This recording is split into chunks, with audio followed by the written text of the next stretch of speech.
good morning, Luzon, Visayas, Mindanao at sa buong mundo. Ang pinagpalang Miyerkules ng umaga, October 1, yan, 2025. Hallelujah. Bago tayo mag-umpisa, tayo po umawit sa ating Panginoon. Salamat sa pangako.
Salamat sa pangako, Panginoon, sa kapayapaan, Panginoon Diyos. Ikalog mo sa amin, Panginoon, sa oras na ito. Kapayapaan na hindi maririt.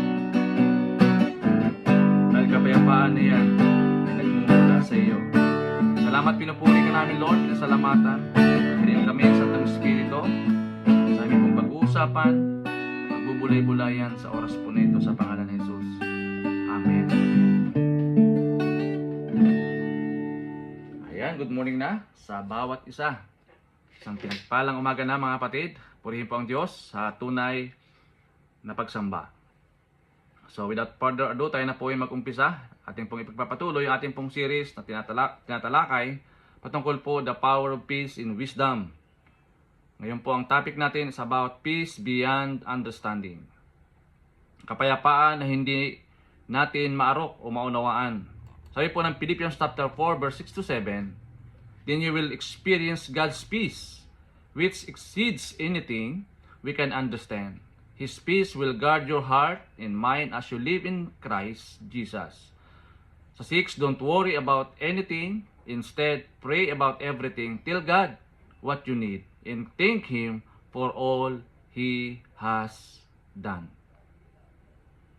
Sa Tagalog po, pagkatapos ay mararanasan mo ang kapayapaan ng Diyos na higit sa anumang nauunawaan natin. ang kanyang kapayapaan ang magbabantay sa inyong mga puso at isipan habang kayo ay nabubuhay kay Kristo Jesus. Huwag mag-alala tungkol sa anumang bagay. Sa halip, ipagdasal ang lahat, sabihin sa Diyos kung ano ang kailangan mo at pasalamatan siya sa lahat ng kanyang mga ginagawa. Purihin na po ang pagkabasa ng ating pong Panginoong Hesus, ng salita ng Diyos. So sabi dito, it is a supernatural peace that God give, not dependent on circumstances. Even human logic cannot explain it because it is not about the absence of problem, but about God's presence in the midst of them. Yan. This peace guards our heart and minds, protecting us from fear, anxiety, and despair. Ito ay ang supernatural na kapayapaan na ibinibigay o nagmumula sa ating pong Panginoon. Hindi ito nakasalalay sa mga pangyayari o higit na sa mga luhika ng tao ay hindi may paliwanag ito.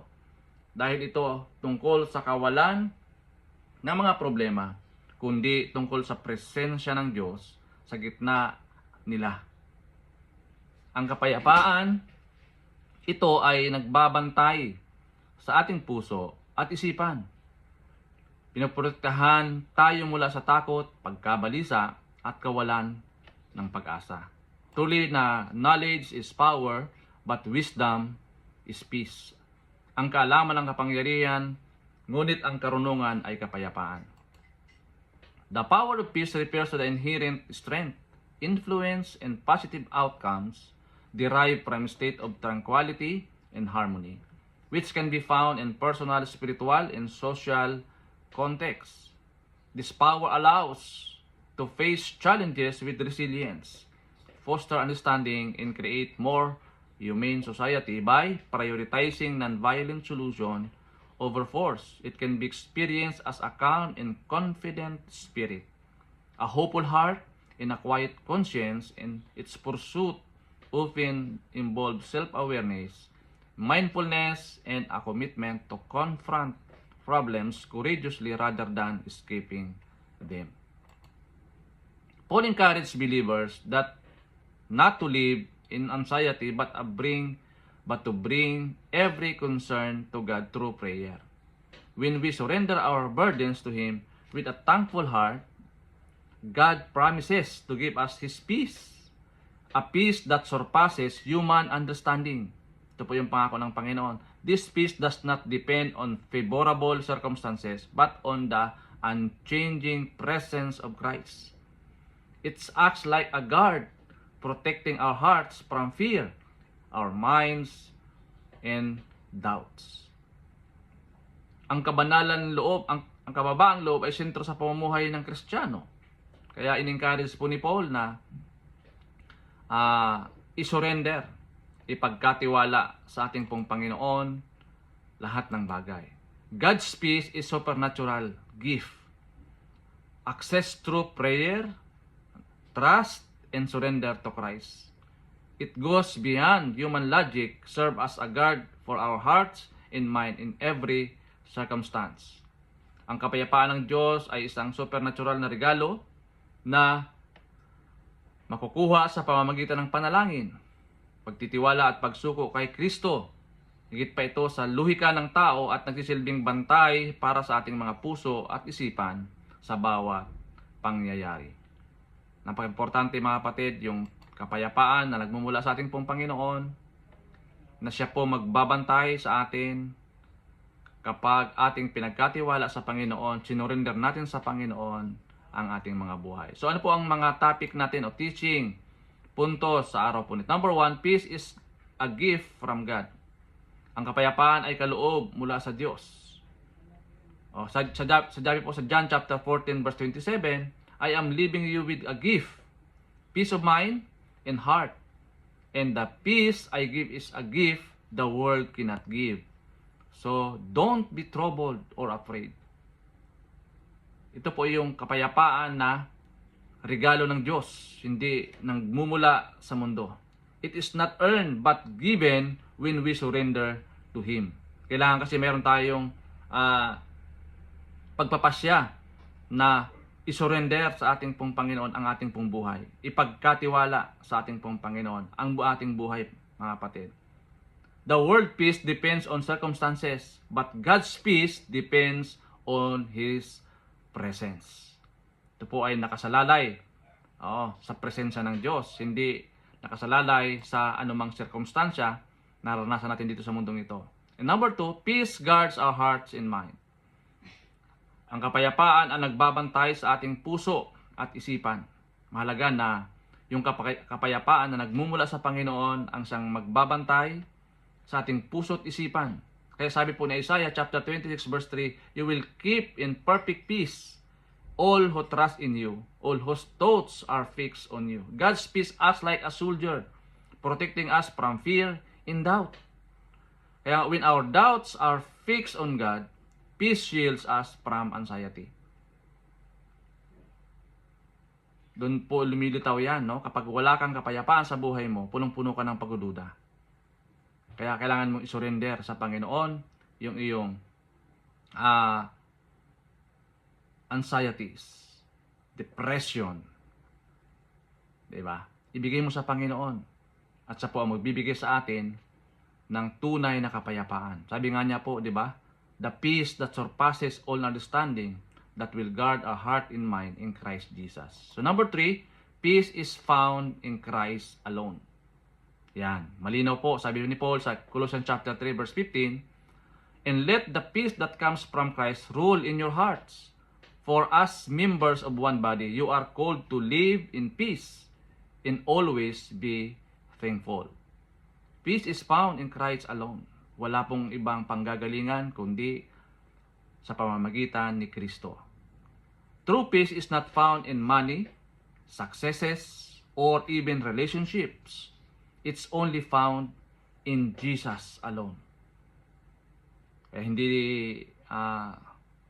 dahilan o hindi solution yung napakaraming pera para makamtan ang kapayapaan, makamtan ang tunay na kapayapaan. Dahil ang tunay na kapayapaan ay nagmumula lamang yan sa presensya ng Diyos. Letting Christ rule in our hearts bring lasting peace that world cannot take away. Kasi ang kapayapaan dito sa mundo pansamantala lamang, mga kapatid. Pero ang bigay na kapayapaan ni Kristo ay panghabang buhay. Ang kapayapaan ay matatagpuan kay Kristo lamang, walang iba, mga kapatid. So yun, purihin po ang Diyos at paano natin i-apply ang mga bagay na ito. Number 1, when facing stress or uncertainty, pray instead of worrying.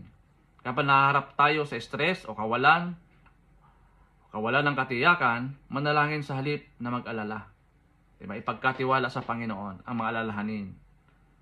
When facing stress or uncertainty, pray instead of worrying. Number 2, thank God even before the answers come because gratitude opens the heart of His peace. Diba? Magpasalamat po sa Panginoon sa lahat ng mga bagay na nangyayari sa buhay natin kasi nga, kontrolado niya ang sitwasyon. Number 3, trust that God is in control even when circumstances are not. Malinaw na kontrolado ng Diyos ang sitwasyon. Magtiwala lamang tayo sa Panginoon dahil siya ang may kontrol ng lahat ng bagay. Kahit na ang mga pangyayari sa ating pong buhay ay si Lord ang may control. Yan. Yan po mga kapatid, purihin po ang Diyos at a question to consider, what specific worries or situations in my life right now do I need to release to God in prayer so that His peace can guard my heart and mind?